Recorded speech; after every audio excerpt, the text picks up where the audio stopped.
Bonjour à tous, je m'appelle Margot, je suis diététicienne nutritionniste diplômée et créatrice du blog infodiet.fr. Je voulais tout d'abord vous remercier pour vos nombreux retours sur ma précédente vidéo et dans celle-ci, vous parler des produits allégés.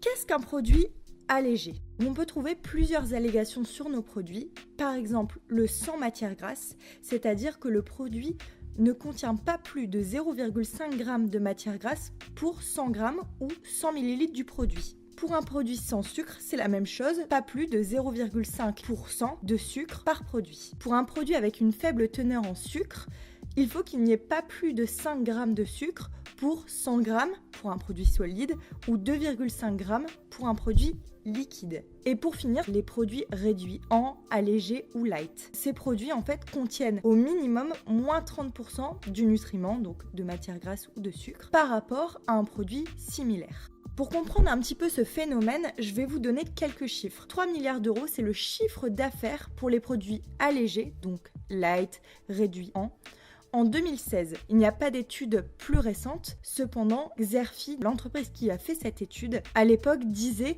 que ce chiffre tendait à se rapprocher des 4 milliards d'ici 2018.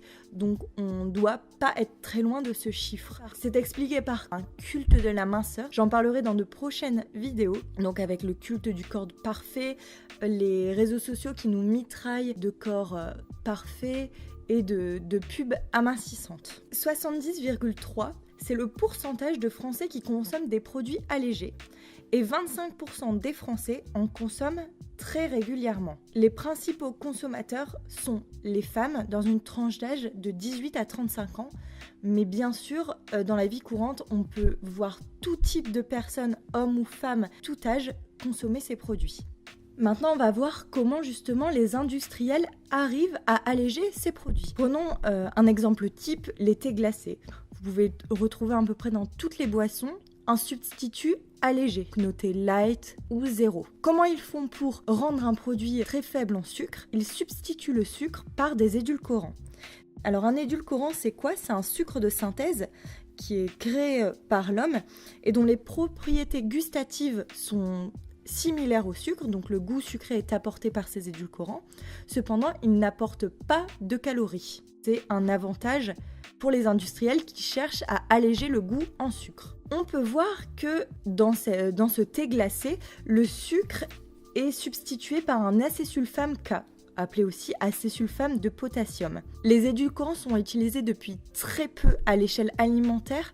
Ils sont utilisés depuis 20-30 ans. Je referai une vidéo vraiment spécifique aux édulcorants et qui n'ont malheureusement pas encore d'études assez longues sur le long terme pour prouver leur effet.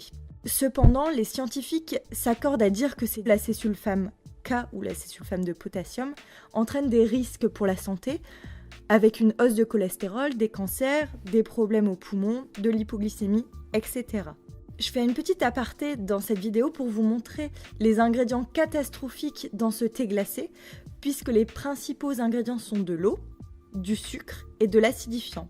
En gros, quand vous buvez un thé glacé, ça revient à boire de l'eau sucrée. Au niveau des apports nutritionnels, il y a seulement 1,4 g par litre d'extrait de thé noir et seulement 0,1% de jus de pêche, ce qui est complètement négligeable. Pour avoir ce goût de pêche ou ce goût de thé à la pêche, ils ajoutent bien sûr des arômes. Il ne faut pas blâmer ces boissons qui restent des boissons plaisir, à consommer bien sûr avec modération et choisir toujours l'alternative non light, qui est pour l'instant sans risque d'avoir des édulcorants dangereux pour la santé dedans. Ça remplacera bien sûr jamais un bon jus d'orange plein de vitamines ou de l'eau, la seule boisson qui hydrate. Comme j'ai dit précédemment, dans cette vidéo, on va vraiment s'intéresser aux produits light, sans sucre, alors que de base, ils ont du sucre. Par exemple, pour une compote de pommes, c'est pas du tout le cas, puisque là, il y a sans sucre ajouté, c'est-à-dire que les industriels, d'eux-mêmes, ne rajoutent pas de sucre. Le seul sucre qui est présent, c'est le sucre naturellement présent dans les fruits. Alors maintenant, on va s'intéresser aux produits allégés en matière grasse. Donc on peut en retrouver dans beaucoup de rayons.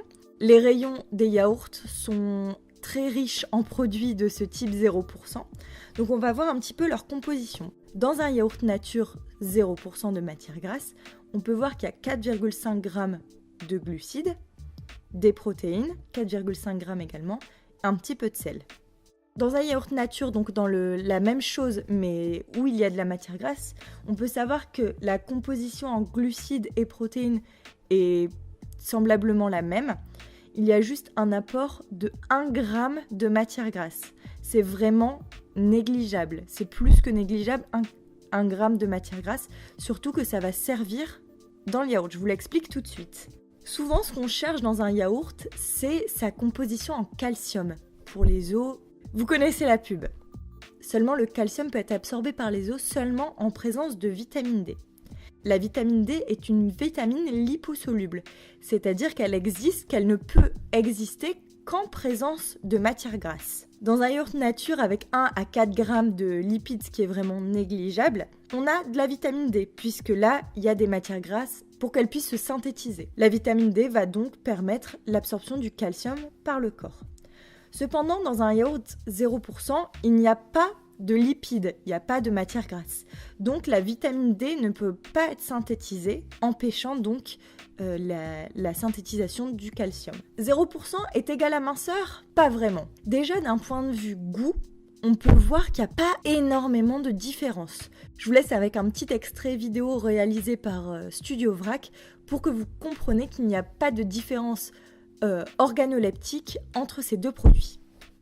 Alors attention, on va sûrement pas vous faire la promo des produits light qui sont bien souvent produits avec une bonne quantité de produits chimiques bien merdiques, mais on veut quand même savoir si le goût change. Et pour déterminer ça, le mieux, ce serait de goûter un produit gras et un produit light de la même marque pour savoir si, oui ou non, on peut vraiment connaître la différence de goût, mon Dieu!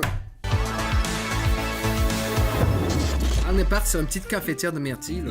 Light, ça veut dire moins de sucre. Ok, deuxième. Pas évident. C'est super dur. 1, 2... Le light, 3. c'est celui-là.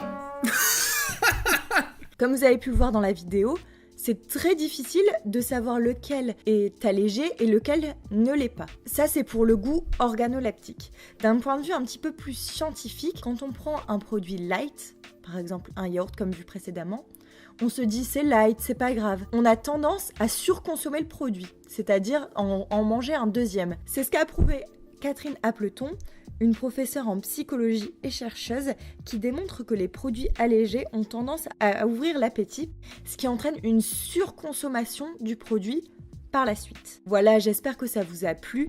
Ce que je cherche à vous faire comprendre, c'est qu'il ne faut pas bannir l'utilisation de ces produits, mais réfléchir à la différence entre le produit allégé et non allégé et comprendre en fait ce qu'on mange. Bien sûr, pour des personnes comme les diabétiques, les produits édulcorés sont nécessaires et pratiquement indispensables au quotidien. Voilà, c'est tout pour aujourd'hui. N'hésitez pas à partager ma vidéo si ça vous a plu et je vous reviens bientôt avec une nouvelle vidéo. D'ailleurs, si vous avez des idées, n'hésitez pas à me les mettre en commentaire.